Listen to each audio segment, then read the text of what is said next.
Ya, listo. Gracias. Buenas noches, chicos. Como ya me conocen, mi nombre es María Virginia Vera, me pueden decir Mavi, y continuando con el curso de Introducción al Desarrollo de Proyectos en la Gestión Pública, hoy vamos a ver los proyectos sociales con incidencia pública. Pero antes de iniciar a ver este tema específicamente, vamos a hacer una pequeña recapitulación sobre qué son las políticas públicas para posteriormente relacionarlos.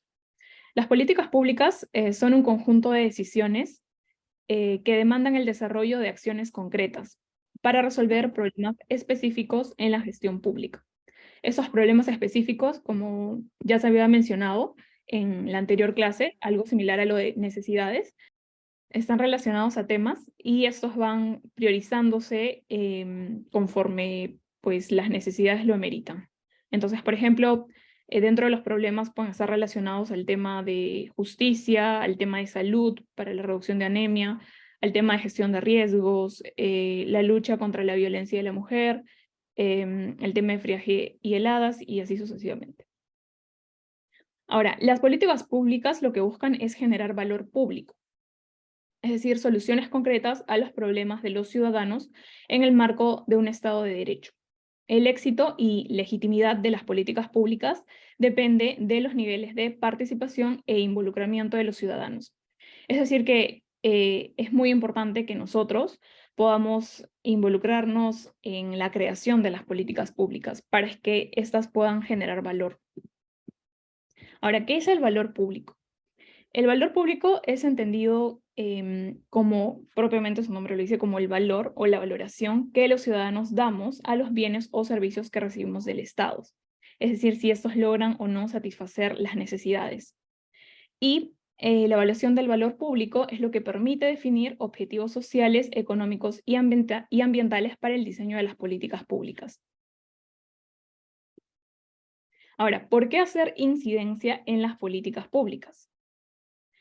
Pues, como ya también se había mencionado en la anterior clase, siempre estamos rodeados de muchos problemas y conflictos a nivel social, a nivel ambiental, y es necesario como ciudadano, como grupo organizado, poder hacer, poder hacer frente, digamos, a este tipo de problemas, ¿no? Por ejemplo, todas las fotos que ven ahí em, aterrizan un tema específico. Por ejemplo, el tema de la contaminación que sucedió hace unos cuantos, bueno, ya casi un año, mejor sí, casi un año, por parte de Repsol. La contaminación a causa del incremento de las industrias y el no control de estas. También la deforestación en la Amazonía y otros temas relacionados, por ejemplo, a la violencia de género, como estamos viendo, cada vez los casos van en aumento. Y bueno, hay bastantes problemas en generales en los cuales como sociedad uno tiene derecho a reclamar. Y este derecho, bueno, está escrito en la Constitución Política, es decir, nosotros tenemos derechos fundamentales y uno de estos derechos es la participación. Entonces, como dice el artículo 2, toda persona tiene derecho a solicitar sin expresión de causa la información que requiera, a participar de forma individual o asociada en la vida política, económica, social y cultural de la nación. El Estado debe reconocer y proteger también la pluralidad étnica y cultural de la nación. Y también nosotros estamos en el derecho de formular peticiones individuales o colectivamente por escrito ante nuestra autoridad competente. Por ejemplo, en el caso de los gobiernos locales, suele suceder que ya sea un vecino o un conjunto de vecinos organizados, siempre hacen llegar sus peticiones o podría decirse también sus quejas a la municipalidad para que estos puedan tomar acción respectiva. Y la municipalidad, como una autoridad competente, como un organismo del Estado, está en la obligación de dar respuesta a estas solicitudes. A ver, por ejemplo, la parte de solicitar sin expresión de causa de la información requerida, eso lo podemos ver a través de los portales de transparencia que tienen todos los organismos del Estado. Y la participación lo podemos ver de distintas formas según la escala de los gobiernos.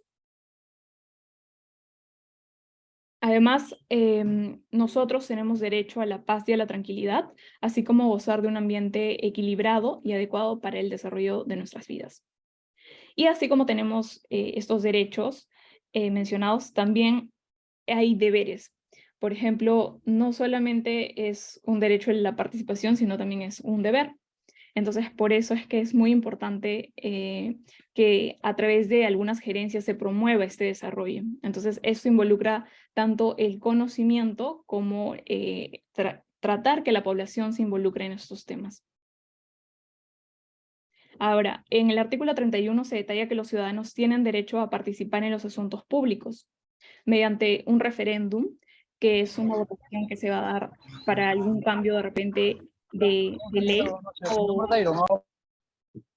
o algún cambio de repente sobre alguna decisión específica en la Constitución, de repente se quiere cambiar, también se convoca el referéndum. Normalmente quienes convocan el referéndum son un grupo pequeño dentro del Parlamento, pero también lo puede hacer un conjunto de personas organizadas, una organización que debidamente se registran, hay como todo un proceso. También se tiene derecho a participar en los temas de iniciativas legislativas, como son leyes, en los procesos de remoción o revocación de autoridades, y también, como ya se había mencionado y habían estado comentando en la anterior clase algunos de nuestros compañeros, sobre la rendición de cuentas. También se tiene derecho a que nuestras autoridades puedan rendirnos cuentas. Ahora, ¿qué es la incidencia pública? Es un proceso compuesto de acciones y actividades realizadas por un grupo u organización de manera participativa, orientada a influir efectivamente en actores o actoras, organizaciones y o instituciones con poder y capacidad de decisión para dar soluciones a algunos problemas. Ahora, la incidencia pública también es un proceso deliberado y sistemático, como se había realizado, es un conjunto de acciones políticas por parte de un grupo organizado. Se busca influir en la toma de decisiones, ya sea a través de la formulación e implementación de políticas. Se elabora y se presenta propuestas que puedan dar soluciones efectivas a los problemas de la ciudadanía, y a diferencia de lo que haría digamos, una autoridad, en este caso se decide a través de otros mecanismos de instrumentos que ya se va a mencionar, como el presupuesto participativo, a que sea la población o los grupos organizados quienes puedan tomar la decisión de qué es lo que se necesita y qué es lo que ellos proponen como la mejor solución, ¿no? Mediante, bueno, también la incidencia pública se da, como había mencionado, con la elaboración y presentación de propuestas que brindan solución efectiva a los problemas. Se busca lograr cambios, en el ámbito público que puedan beneficiar a la población de acuerdo a los temas específicos que se traten, y también es una herramienta para la participación ciudadana. Ahora, ¿quiénes lo realizan? Normalmente los grupos organizados, en esta parte, por ejemplo, están las organizaciones de productores, las campesinas e indígenas, organizaciones sociales, organizaciones no gubernamentales, o algún grupo que ha sido afectado por algún problema y pues necesita organizarse para hacer oír sus quejas, su voz. ¿A quién está dirigido? Como ya se había mencionado, son a los tomadores de decisiones, es decir, algún tipo de autoridad, y dependiendo del problema, esto puede ser una autoridad local o una autoridad regional, o si se requiere ya de algún otro tipo de involucramiento mucho más grande, incluso de repente al Congreso. ¿Qué necesitamos? Pues se necesita realizar propuestas concretas para lograr soluciones a nuestros problemas, y eso está muy relacionado también al tema, por ejemplo, del PEI, ¿no? Porque cuando aterrizamos a propuestas concretas, también previamente tiene que haber un objetivo el cual se quiera cumplir y unas acciones que vayan en relación a ese objetivo. Y bueno, dentro de esas acciones es donde se ubican las propuestas.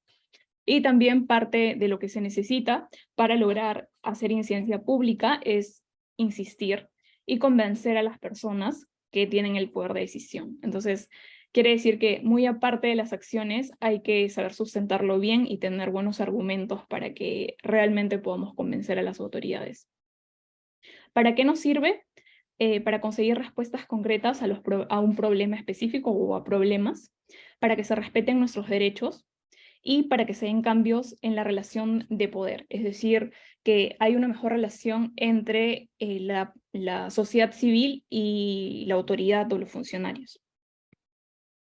Ahora, siempre cuando se va a iniciar digamos, el proceso de incidencia, siempre se hace a través de un plan, y esto es lo que ayuda pues a planificar parte de todas las acciones, en donde se definen los objetivos, donde se definen objetivos estratégicos, acciones estratégicas, las propuestas, y bueno, como ya se había dicho, ¿no? Las acciones es porque se requiere la precisión de acciones, mecanismos y también recursos humanos y financieros que puedan formar parte de pues, el plan de incidencia. También es muy importante el tema de las acciones comunicativas, cómo es que se va a trasladar a las mesas de diálogo y también cómo es que se va a trasladar a los grupos que se necesita convencer o sumar. También dentro del plan de incidencia se permite focalizar los esfuerzos y coaccionar los discursos políticos. Esta serie de pasos lo he ido organizando más o menos a mi criterio, como considero que se realizan los planes de incidencia, que primero es básicamente el plan con objetivos y acciones estratégicas. Se puede dar a través de estos 5 pasos, que primero es la identificación y priorización del problema. El segundo es definir claramente los objetivos a lograr. El tercero es definir el ámbito y la temporalidad de la incidencia. El cuarto son las estrategias y acciones a desarrollar. Y el quinto es definir los medios de evaluación de los logros. Entonces, bueno, para entrar un ejemplo, por ejemplo, vamos a ver el tema de las lomas, ¿no? El problema, me faltó la S, lomas como ecosistema frágil, por ejemplo, para ir entendiendo, ¿no? Lo primero, cuando se identifica el problema, es que las lomas se encuentran en peligro de extinción, o se encuentran simplemente, no de extinción, pero se encuentran en peligro. Es un ecosistema que se podría considerar vulnerable por las invasiones urbanas y la deforestación constante. Entonces, eso lo que ha producido es que se reduzca el área que tenía en un inicio, y al reducirse, pues, se pierde todo el ecosistema que se forma en las lomas. Entonces, es importante conservarlas, y eso se puede lograr a través de políticas públicas. Entonces, si se quiere definir claramente el objetivo, puede ser, por ejemplo, crear mecanismos para la conservación y la protección de las lomas a través de políticas públicas. El ámbito de temporalidad de incidencia en realidad lo define la organización. Normalmente las organizaciones que se juntan con un fin social suelen pues ser extensivas, no tienen un plazo específico en el tiempo, pero sí determinan sus acciones en plazos específicos. Pero el objetivo lo llevan pues a lo largo de la vida de la organización. Normalmente, bueno, actualmente es que se hace mayor incidencia a través de las redes sociales, o a través de visitas, a través de la convocatoria de reuniones y otros. En cuanto a las estrategias a desarrollar, por ejemplo, si uno quiere trabajar los mecanismos de conservación, primero es necesario capacitar a las personas, concientizar y sensibilizarlas sobre la importancia de las lomas. Entonces, eso se puede hacer, por ejemplo, a través de visitas, y visibilizando qué son las lomas, dando a conocer a la población. Y los medios de evaluación y logros en realidad van a depender de cada organización, y se puede dar a través de indicadores, es decir, finalmente a cuántos acuerdos se ha podido llegar, o si es que se ha podido hacer un pacto, o si gracias a eso se ha podido generar una ordenanza, algún programa o alguna ley. Si vamos a un caso en específico, por ejemplo, no sé si se acuerdan de repente que hace unos años se veía mucho la iniciativa de Salvemos las Lomas. De hecho, siempre yo recuerdo que uno de mis compañeros participaba y lo veía que se tomaba fotos con un cartel que decía Salvemos las Lomas, y cada cierto tiempo hacían visitas a esa zona con nuevas personas para, pues, como había dicho, ¿no?, el proceso de sensibilización y de educación. Entonces, por ejemplo, el caso de Salvemos las Lomas es un caso que al final terminó aterrizando en un pacto, sí, en un pacto político se llama Logros por la Construcción del Pacto Político de las Lomas de Lima. Ajá, y me parece que en sí la organización que convocó todo esto es Centro Urbes. Entonces, la organización, si no me equivoco, comenzó su vida o su etapa en el 2014, y es recién en el 2018 y 19 en donde logran, a través de esta iniciativa, pues dar un primer salto o un primer paso a lo que eran sus objetivos principales, que era muy parecido al ejemplo primero que les di, que era pues el de conservación, concientización. Entonces, en este caso, por ejemplo, era una campaña que lo que buscaba era que las futuras candidaturas al gobierno local puedan de alguna manera se preocupen por el tema de las lomas y puedan agendarlo en ya sea el PEI o en algún tipo de programa o en alguna ordenanza que realmente pueda tener peso y pueda contribuir con lo que ellos estaban buscando. Entonces, acá dice, ¿no? La campaña Salvemos las Lomas es una campaña que busca que candidaturas y gestiones municipales de Lima Metropolitana conserven las lomas de la ciudad, visibilizando y reconociendo el rol fundamental de las iniciativas locales de comunidades en los mecanismos de conservación y aprovechamiento sostenible. Este es el Pacto Político por las Lomas. Tenía una duración desde el 2019 hasta el año pasado, que fue el 2022. Esas son todas las personas que se suscribieron al pacto. Y como les había mencionado, eso es un pacto que es como un compromiso de responsabilidad para que dentro de las gestiones, dentro de tu gestión como funcionario, como alcalde, puedas tomar acciones con respecto a las lomas. Entonces, yo estuve averiguando un poco más y claro que lo que le he mostrado de esta iniciativa es solamente una de las muchas que hay. De hecho, hay muchas organizaciones que se enfocan en el tema de las lomas desde distintos como perspectivas, ¿no? Hay algunos que priorizan la parte de repente del turismo sostenible, hay otros que priorizan la parte de cómo se puede cuidar a través de es decir, a través de los mismos vecinos. Por ahí hay un tema de un comercio sostenible, entonces hay varios enfoques. Digamos, todas estas organizaciones al levantar su voz y al buscar algún tipo de conexión con los gobiernos, es que han logrado han logrado algunas acciones como las que voy a mencionar, ¿no? Por ejemplo, ya se tiene el Plan Maestro de Áreas de Conservación Regional del Sistema de Lomas de Lima, que está con vigencia desde el 2022 hasta el 2026. Entonces, podríamos decir que el pacto, pues sí, tuvo impacto, al igual que otros documentos que también deben existir, estoy segura. Y bueno, este plan ha sido aprobado a través de esta ordenanza de la 2531 el año pasado, o sea, a finales del año pasado, es decir, justo antes del cierre de las gestiones que se habían comprometido al pacto de Lomas. Y también por parte, por ejemplo, del MINAM, que ya es otra autoridad, esta se dio a través del gobierno local, ya el MINAM es a nivel de ministerios, es que también hace poco, bueno, hace un mes o 2 meses, es que se dio luz verde para la creación de la mesa de trabajo multisectorial para la elaboración de instrumentos de políticas públicas de alcance intersectorial e interinstitucional para la protección y conservación de las lomas costeras. Entonces esto es muy bueno porque ya estas medidas pues son de mayor alcance y pueden tener mayor peso, ¿no? Pero digamos que ya desde el gobierno local sí se tiene uno, o sea, desde las municipalidades. Ahora, el paso 2 es, bueno, ya una vez que uno tiene sus objetivos, tiene las acciones, es identificar cuáles son las instituciones con competencias en el asunto. Y eso va a depender de la problemática que se tenga. Entonces, les pongo otro ejemplo, ¿no? Por ejemplo, hay otro problema relacionado a la falta de cultura ambiental en el Perú.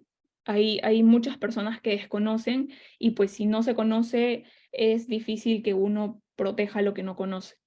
Entonces, si de repente buscamos cuáles pueden ser las instituciones con competencia, podría ser desde la Gerencia de Servicios de la Ciudad hasta la Gerencia de Educación, o también las CAMS, que son las comisiones ambientales metropolitanas.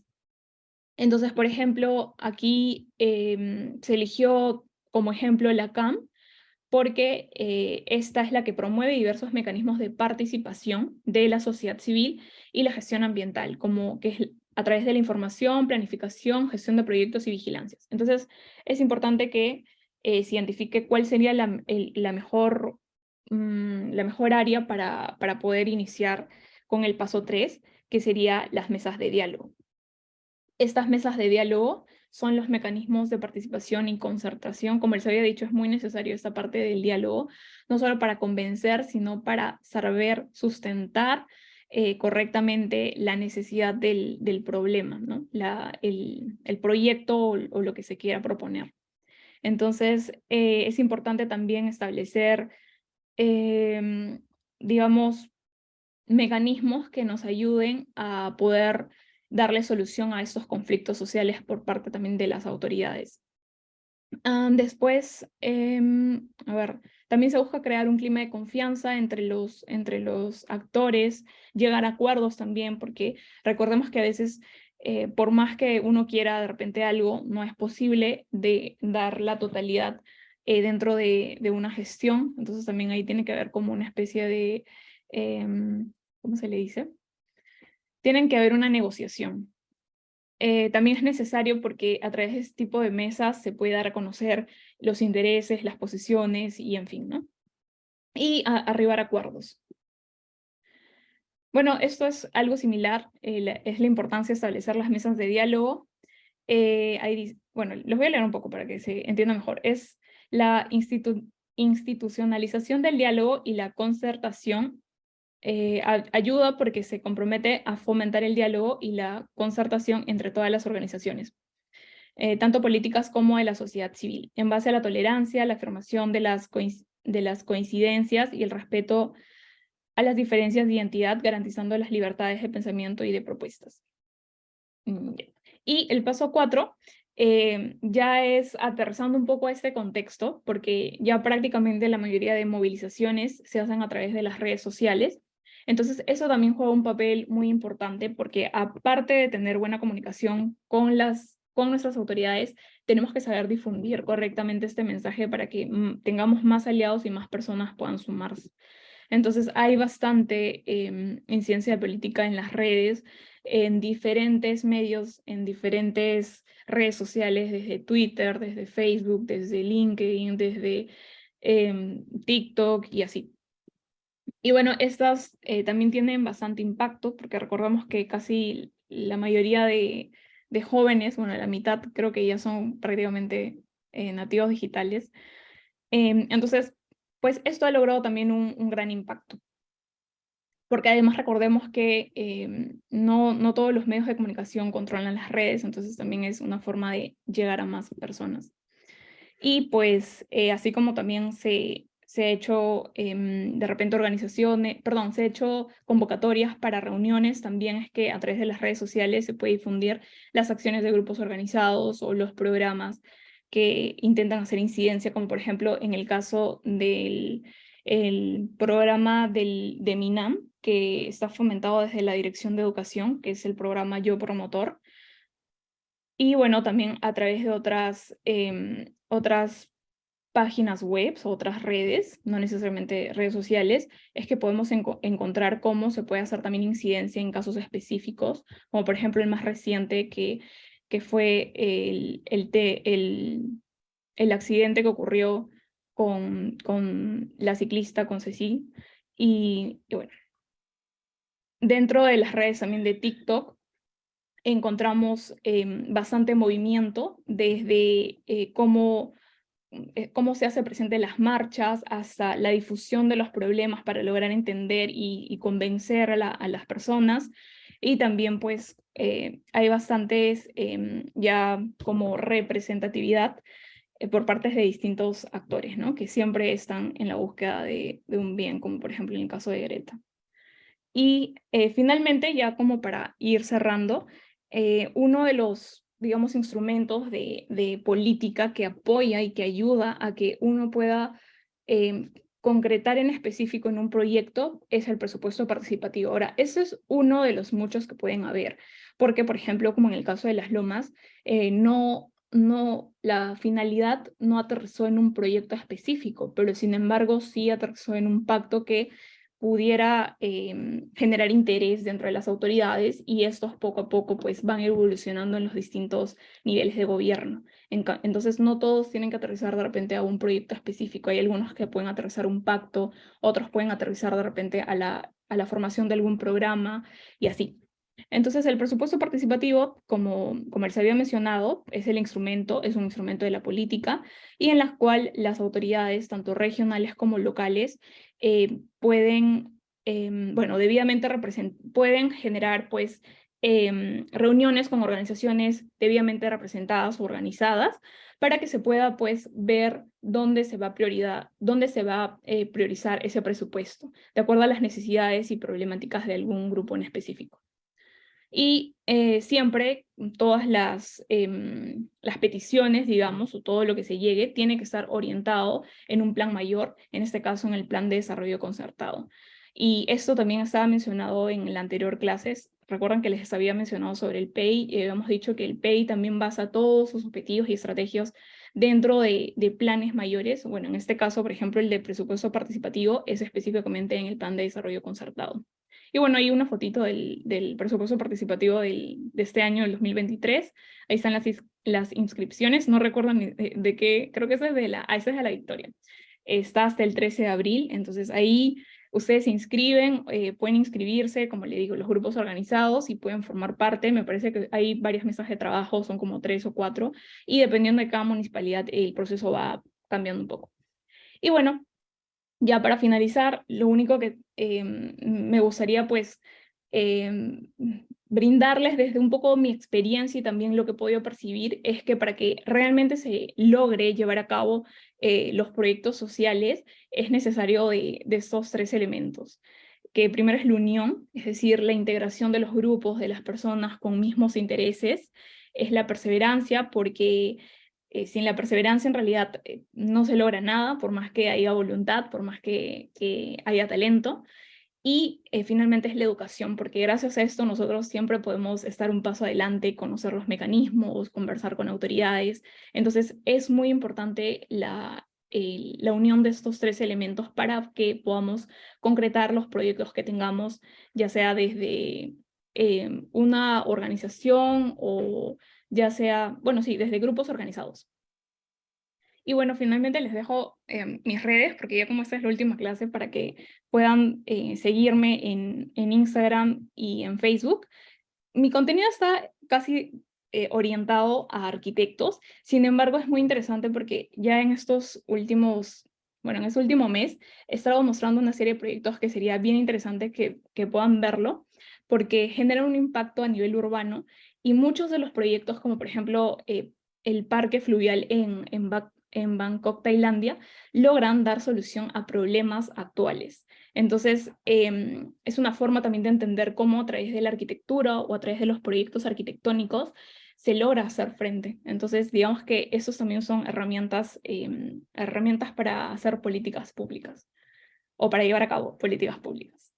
Y ahora quiero dar el paso, les voy a presentar a Elizabeth Corzo Jara. Ella va a explicarnos un poco, ya desde su experiencia, cómo es que una organización lleva a cabo los procesos y cómo se desenvuelve en ese tema de cómo conectar de repente con algunas autoridades, mesas de trabajo, cómo llevar a cabo algunas actividades y en fin, ya. Les presento a Elizabeth, ella es socióloga de la PUC, es emprendedora social y gestora cultural, es especialista en procesos de acceso a energía y economía circular, ha tenido la oportunidad de colaborar en proyectos y facilitar experiencias de aprendizaje con distintas poblaciones como niños y niñas, adolescentes, rurales, jóvenes, comunidades campesinas. De hecho, Elizabeth está en todos lados, ella la pueden encontrar en todos. Yo me topé con Elizabeth digamos, un programa que tenía como objetivo la incidencia pública en temas ambientales. También participan con poblaciones nativas, organizaciones sociales y barriales, entre otros. Actualmente es ha sido representante joven ante la CAMET, que es la Convención Ambiental Metropolitana, desde el 2021 hasta el 2022. Es cofundadora de los colectivos Ciudadanos Jóvenes Accionando por el Clima y Frente Ciclista MUNAI. Es delegada de incidencia local en jóvenes, en el JPCC, Jóvenes Peruanos frente al Cambio Climático, y también es activista frente al cambio climático y los derechos de las mujeres. También ha ganado un premio en la innovación juvenil rural en la ONU-FIDA, y ahora sí les doy el paso a Elizabeth para que pueda hablarnos un poco desde su experiencia en la participación de distintos espacios. Ya. Hola, ¿qué tal? ¿Me escuchan? Sí. Ya, Mavi me va a ayudar proyectando. Bueno, yo me llamo Eli, como buena activista ambiental he tomado la calle para para compartirles un poco lo que Mavi me había dicho, el tema de incidencia. Les voy a compartir algunas reflexiones, siempre comparto más que todo reflexiones vinculadas a cómo podemos hacer realmente incidencia en nuestros gobiernos locales, ¿no? Y por eso justamente planteaba ahí la pregunta en el título de la ponencia, ¿no? El futuro es nuestro, acciones frente a la acción climática, ¿no? Y en qué estamos, en todo caso, los jóvenes y en la gobernanza ambiental local. Siguiente, ¿y a qué nos referimos con gobernanza ambiental local? Son tres palabras muy claves, ¿no? Gobernanza, entendiendo de que no debemos, o entendiendo de que hay una postura muy, muy extendida de las personas, de las autoridades, las personas que nos gobiernan, de ver el tema de la función pública como algo vertical, ¿no? Cuando quieren a los jóvenes, los quieren prácticamente siempre con mano de obra, ¿no? Yo he escuchado casos de municipalidades que quieren, lo pintan como voluntariado, no sé, ir a inventariar un parque, o sea, cosas que realmente son trabajo, ¿no? No te dan la oportunidad, no te dan los espacios para proponer ideas, propuestas, este, que tú puedas implementar en tu municipalidad y los canales efectivos para hacerlo. Entonces, ahí problematizamos justamente el tema de la participación, ¿no? ¿Cómo participamos? Y esa es justamente la pregunta que está ahí, ¿no? ¿Cómo participan las juventudes en la gobernanza ambiental de la ciudad, ¿no? Yo pongo un caso X que podemos ser cualquiera de nosotros, o hemos sido en algún momento cualquiera de nosotros, de nosotras, como una chica que tiene 23 años, vive en San Juan de Lurigancho, estudia en la universidad y está observando problemas de gestión de residuos en su localidad. Pero ¿qué puede ser eso, no? También puede ser que está observando que hay pérdidas de terreno en las lomas o está viendo que hay un tema con la gestión del agua, etcétera, ¿no? O sea, ve problemas ambientales, pero no sabe cómo canalizarlo, no sabe cómo participar, ¿no? Siguiente. Entonces acá les puedo comentar que nosotros con el tiempo en JPCC hemos visto como estos tres tipos, ¿no? Por un lado, de participación dentro de la gobernanza ambiental local, es decir, dentro de los espacios de diálogo con las autoridades. Por un lado están las iniciativas formales, están los programas de las promotorías ambientales, están las consultas participativas que te hacen, como el tema del Plan Local de Cambio Climático, que es una consulta oficial que se ha hecho. Luego están los espacios que llamamos los espacios formales, ¿no? Los espacios que están por ordenanza o por algún tipo de normativa, existen para que tú participes, ¿no? Y ahí están, por ejemplo, en el caso de la temática ambiental, las comisiones ambientales municipales y una comisión ambiental metropolitana. Un datazo que les tengo de la Comisión Ambiental Metropolitana actual es que la presidenta de la Comisión Ambiental Metropolitana, es decir, de la Municipalidad de Lima, es no tiene experiencia en el tema ambiental, pero tiene una maestría en familia o algo así, para que vean, digamos, que a veces los perfiles en determinados espacios no son realmente los que consideramos pertinentes, ¿no? Pero en todo caso, esos espacios están ahí, ¿no? Creados o por crearse. Algunas municipalidades tienen sus comisiones ambientales activas, otros las tienen inactivas, ¿no? Y obviamente siempre necesita ahí participar. Ahora, ¿quiénes participan en una comisión ambiental municipal?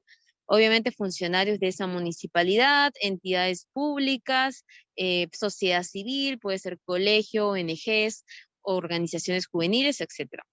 Y luego tenemos otra forma de participar, que muchos de nosotros participamos así, que son organizaciones juveniles y comunitarias, ¿no? Siguen, el que no tienen obviamente ningún tipo de formalidad, pero hacemos de alguna manera incidencia y trabajo territorial, ¿no? Entonces nos enfrentamos a diversos desafíos, ¿no? Aquí hay una crisis climática sin precedentes, significa que se van a agravar mucho más los fenómenos climáticos, ya lo estamos viviendo de hecho, estos fenómenos, estos efectos se van a vivir con mayor intensidad, hablo de olas de calor, inundaciones, fenómenos climáticos, etcétera, ¿no? Perú es particularmente vulnerable a estos efectos, de hecho. Entonces, sumado a todo eso, tenemos una lógica adultocéntrica, ¿no? Esta lógica adultocéntrica que domina es la que te hace ver a ti como joven como una mano de obra de determinadas acciones de la municipalidad, porque las municipalidades siempre van a querer igual, por más que tú colabores con ellos, siempre van a querer mostrar su chamba, ¿no? Entonces, nosotros somos un poco críticos a los voluntariados, donde solo los jóvenes ayudan en cosas muy logísticas, pero no hay como esta voluntad crítica o propositiva, ¿no? No se fomenta eso. Siguiente. Entonces, nosotros creamos, y esto es parte de la primera generación de jóvenes peruanos frente al cambio climático, quienes idearon este programa que se llama Suyai, un programa para liderar el cambio en nuestras ciudades, ¿no? Siguiente, partimos del objetivo de que, o la problemática de que muchos jóvenes realmente no conocen cómo funciona su municipalidad, ¿no? Y tal vez si yo les preguntara a quienes son de Lima, cuál es la diferencia o cuáles son las competencias que tiene la Municipalidad Metropolitana de Lima y tu municipalidad distrital, tal vez muchos no lo sabríamos, ¿no? El tema es que cuando no sabemos, realmente no podemos participar efectivamente en muchos espacios de nuestra municipalidad. No podemos exigir, si, por ejemplo, eh, en la ley marco de cambio climático dice de que cada municipalidad tiene que tener un plan local de cambio climático. Entonces, nosotros podemos exigir que la municipalidad tenga un plan local. Podemos hacer una ruta, una estrategia de incidencia para que esto pase. Pero si no lo sabemos, ¿cómo realmente podemos exigirlo? Entonces, Suyai justamente lo que busca es ser un espacio en el que las juventudes puedan fortalecer su participación dentro de la agenda ambiental de los gobiernos locales a través de tres cosas. Primero, fortaleciendo sus capacidades, porque es necesario saber aprender temas técnicos, leer ordenanzas incluso, para saber cómo está tu municipalidad y poder exigir cositas. Luego, poder diseñar un proyecto de incidencia. Las y los jóvenes eligen una temática y a partir de eso diseñan un proyecto que luego se presenta a algunas autoridades, ¿no? El año pasado se hizo la segunda edición y se presentó a algunos regidores, no, algunos por ejemplo, de la sugerencia de juventudes o de la gerencia ambiental, ¿no? Entonces, es bueno tender esos puentes también y poder justamente con la autoridad negociar, ¿no? Plantear cosas. Siguiente. La experiencia del 2019 fue esta, hubieron más de 100 postulantes, 43 egresaron, hubieron 9 propuestas a municipios y se firmó un pacto político. Siguiente, en la experiencia del año pasado, post pandemia, no le puse ahí, pero egresaron 43 no, 33 personas, 33 personas, y al inicio tuvimos 50 admitidos, que eran de 16 distritos de Lima Metropolitana. Al final se presentaron 5 proyectos, ¿no? Que básicamente siempre suelen ser de gestión de residuos sólidos, de educación ambiental, ¿no? Y como les comenté, vinieron algunas autoridades de municipalidades a conversar con las chicas y chicos sobre sus proyectos. Siguiente, que ya estoy, de hecho, terminando esta pequeña intervención. Yo les dejo algunas preguntas. Eh, la primera es, ¿cómo garantizamos una efectiva participación en la gobernanza ambiental local? La típica, ¿no? Es, ¿cómo hago realmente incidencia, no? O sea, ¿por dónde empiezo? ¿Qué debo hacer? Y cómo queremos que esta participación realmente sea, ¿no? Porque a veces hay miles de consultas que al final no les podemos hacer el seguimiento, ¿no? También preguntarnos si estamos trabajando territorialmente en nuestros distritos. ¿Conocemos a otros chicos y chicas de nuestros distritos que están haciendo cosas? Y si no los conocemos, preguntarnos por qué no los conocemos también, ¿no? Entonces, porque juntos al final se pueden formar un montón de cosas muy bacanes. Yo, por ejemplo, quiero fomentar la Comisión Ambiental Municipal de San Martín de Porres. Esa es una de las metas que tenemos ahí con mi organización también, que es una organización distrital, de hecho. ¿Qué tipos de espacios existen y cómo queremos que sean también, ¿no? Existen los consejos distritales, seguramente ustedes, algunos lo conocerán, los consejos distritales de participación juvenil, los consejos son provinciales, los CDPJ, los CPJ, ¿no? Entonces también preguntarnos si estos espacios funcionan, si no funcionan, ¿por qué no están funcionando? Y si ustedes saben que existe uno de estos consejos, ¿alguna vez le han pedido o le han pedido cuentas a quienes los han representado? Esa es una pregunta clave también, ¿no? Muchos llegan a los puestos, pero al final nunca rinden cuentas, ¿no? También preguntarnos qué tipo de jóvenes participan, ¿no? ¿Quiénes nos representan?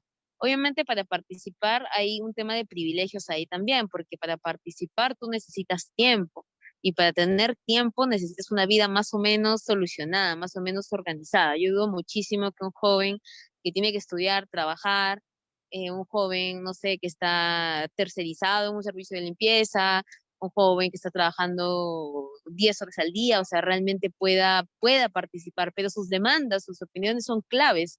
Entonces, ¿cómo hacemos realmente que quienes estamos participando podamos justamente englobar o podamos justamente canalizar o encontrar las maneras para que estas voces y estas demandas también se cumplan, ¿no? Y por último, y muy clave, es cómo impulsamos planes locales de cambio climático en las ciudades, ¿no? Y cómo hacer que las juventudes tengan un rol importante. Fovida en Lima Sur está moviendo bastante el tema de los planes locales, pero Fovida es una ONG, ¿no? Entonces, de parte del movimiento ciudadano también, ¿cómo estamos ahí elaborando algunas rutas de incidencia para que estos planes locales, que son muy importantes, porque justamente presentan medidas de adaptación y mitigación al cambio climático, así que las municipalidades levanten información y también tomen medidas para enfrentar los efectos que, como ya les digo, con los años se van a ir agravando? Yo siento que ya los estoy sintiendo, ya siento olas de calor mucho más intensas, y cómo lo vamos a enfrentar, ¿no? Va a afectar a mucha gente. Sí, antes creo que no hay otra más, no, me parece que no. Eso es todo. De hecho, nuestra proyección con Suyai es que sea un movimiento, ya tenemos dos, este año vamos a organizar una tercera edición.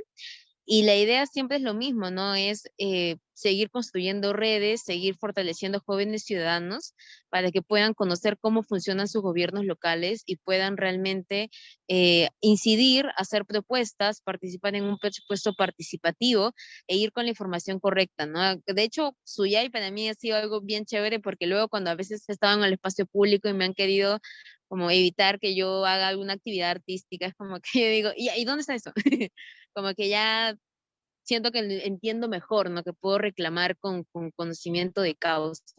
Y ese es uno de los valores que tenemos también en Suyai, ¿no? Que lamentablemente en la educación que recibimos en el colegio no tenemos estos temas de cívica, ¿no? Y son importantes porque si no aprendes a participar, ¿qué tipo de ciudadanos somos, no? Somos ciudadanos pasivos.